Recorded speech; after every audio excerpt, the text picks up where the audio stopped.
Jonathan Cohen, Pio Marmaille, bonjour, vous êtes à l'affiche d'une année difficile. Alors Pio, on vous a vu, on va vous revoir en mousquetaire. Jonathan, on vous voit actuellement en flic chanteur dans Sentinelle. Quel effet ça fait de revenir à des personnages un peu plus ancrés dans la réalité et surtout dans une dure réalité sociale? Ça stresse. Jonathan, alors? Bah, c'est nous deux, hein, a priori, Ouais, parce c'est que vrai. toi, t'as quand même une belle moustache dans le film et des épées.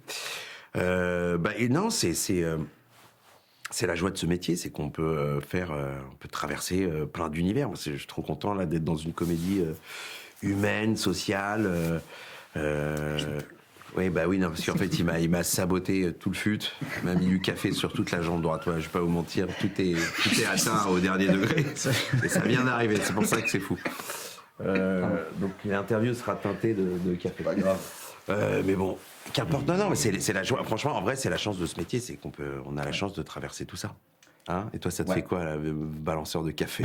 Bah, moi, je sais pas comment dire. C'est vrai que je passe je passe d'un mec qui fait 200 kilos, qui se gave de pieds de porc et qui met des coups d'épée à des types, à surendetté, en passant par un mec, un acteur raté.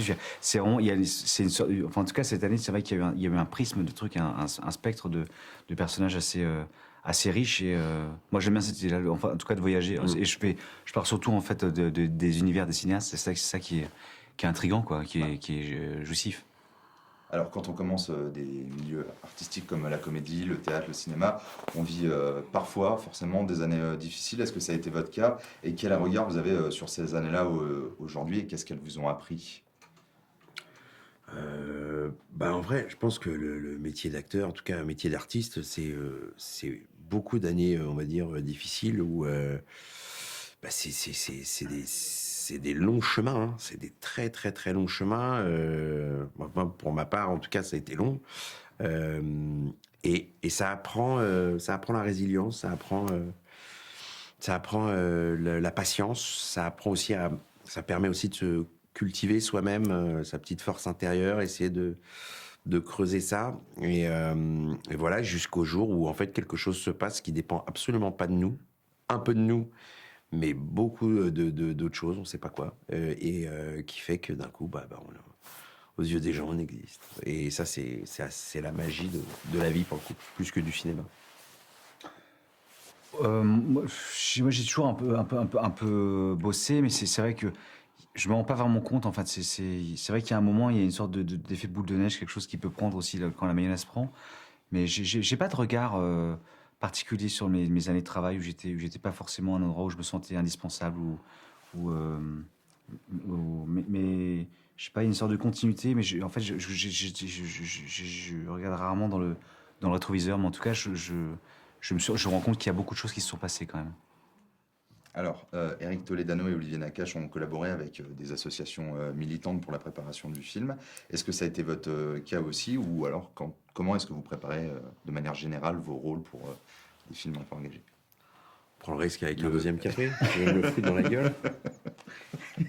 Hein, comme ça, tu vas raconter comment tu prépares tes rôles. Comment tu me brûles peut-être? Comment tu brûles peut-être ta gueule. Nous, en fait, on a rencontré aussi les activistes d'Extinction Rebellion. On a pris du temps aussi pour bosser avant le tournage. Et c'est vrai que quand on travaille pendant 10 semaines avec des activistes et des gens qui en fait, qui sont proches de nous, en fait, au fur et à mesure, forcément que ça nous atteint, nous, en tant qu'humains. Moi, après, j'ai une préparation comme acteur plus technique. Enfin, simplement, je prends le temps d'apprendre le texte avec une répétitrice en amont. C'est ce que je fais toujours, de manière à être débarrassé, en fait, de ce moment d'apprentissage, parce que j'ai envie d'oublier ce que je vais jouer. Mais ça me demande un peu de travailler en amont, beaucoup d'ailleurs, et une sorte de gymnastique intellectuelle. Mais voilà. Moi, je fais. Nous, on vient de là tous les deux, mais dans les périodes de tournage, j'essaye vraiment de retourner au karaté le maximum tu vois, sur le tatami. J'apprends. Non, plus sérieusement. On coupera les rires. Hein, sinon Plus sérieusement. On peut la garder. Hein. Non, la garde pas. Je sais pas, j'arrive au moment là où il y a la connerie qui fait toc-toc. J'ai envie de dire que des conneries. Mais ouais, c'est le travail en amont qui fait la différence. Il a raison. Faut questionner le texte, le lire, le relire. voir ce qu'ils nous racontent. Et puis après, on a la chance quand même avec Eric Olivier qui ont une écriture assez claire sur les personnages, sur ce qu'on doit jouer. Et après, c'est du dialogue avec eux, sur les directions, les trajectoires. C'est essentiellement avec eux que ça se joue quand même, cette histoire. Alors justement sur l'écriture des personnages, puis j'ai vu que vous étiez pressenti à la base pour le rôle de Bruno, qui est joué par Jonathan. Est-ce que c'est plus facile de prendre un rôle dans un binôme quand on connaît déjà très bien celui d'en face, parce qu'on l'aurait peut-être préparé un petit peu? Déjà, une situation comme ça, j'ai jamais vécu auparavant, donc D'accord. je me rends pas compte si c'est plus simple ou plus compliqué. En revanche, moi j'aime bien, enfin en tout cas, il faut toujours essayer de s'adapter. Enfin, déjà, on n'a pas forcément le choix. De l'adaptation, c'est un truc qui, quand il y a un accident qui arrive, il faut faire en sorte de sublimer ça et de d'en tirer parti. Et je trouve que collectivement, enfin en tout cas, il y a quelque chose qui existe assez fort. Enfin, de toute façon, les acteurs et les actrices, ils se reniflent assez vite. C'est vite vu. Et il se trouve que ça fonctionne. Donc, je sais pas comment dire. Moi, je trouve ça hyper agréable en fait. Quand on est dans une situation d'urgence, moi j'aime bien ça. C'est un peu intranquille quoi. C'est pas un truc acquis où on se dit bon voilà, ça va être comme ça. Et puis là, en fait, paf, on retwiste tout le truc et ça donne beaucoup d'énergie, je trouve. Ouais. Alors, j'ai vu que Eric Toledano et Olivier Nakache laissaient peu de place à l'improvisation. Enfin, je l'ai lu en tout cas. Jonathan, vous, c'est un peu votre force, l'improvisation. Vous avez démarré avec des cours d'impro. Est-ce qu'ils vous ont laissé faire quand même sur le Il n'y a pas besoin de me laisser faire en vrai. Okay. En vrai, c'est très bien écrit. Et il y a joué les situations, le texte. T'as qu'à. Café déjà. Après, de temps en temps, il laisse la porte ouverte un peu. Voilà, si on se sent inspiré, Pio et moi, si on se sentait inspiré de quelque chose, on lui dit laissez-nous une des petites dernières histoire de voir, tu vois. Mais il y a assez peu d'impro. Alors, pardon. Non, j'ai fini. D'accord. Alors, il y en a certains qui ont pu reprocher au cinéma de Nakache et Toledano un excès de générosité, de compassion ou d'altruisme même dans certains films. Est-ce que vous avez eu cette impression quand vous avez lu le scénario d'Une année difficile? Non, je pense pas. Je pense que c'est des gens qui sont bienveillants en fait. C'est des cinéastes qui sont en mouvement, qui sont dans un regard. Non, surtout pas. Il y a aucun cynisme en fait. C'est simplement, effectivement, ces gens qui sont simplement à l'écoute d'une société, donc ils adaptent leur sujet à ce qui se passe. En fait, c'est comme Molière, j'en parlais tout à l'heure, ou Shakespeare, c'est des metteurs en scène et des écrivains qui parlent de leur société, d'un endroit ultra contemporain. Avec leurs paradoxes, voilà. Exactement. Leurs contradictions, tout ça. Et seulement, effectivement, eux, ils traitent de sujets aussi bouillants, vivants, contemporains, mais effectivement, à travers un prisme de comédie. Donc, moi, je pense pas qu'on puisse parler d'excès d'altruisme. Et d'ailleurs, est-ce que c'est mal d'être altruiste? Je pense pas. Non, au contraire. Mais je pense que c'est des gens qui sont très bienveillants, des cinéastes très bienveillants.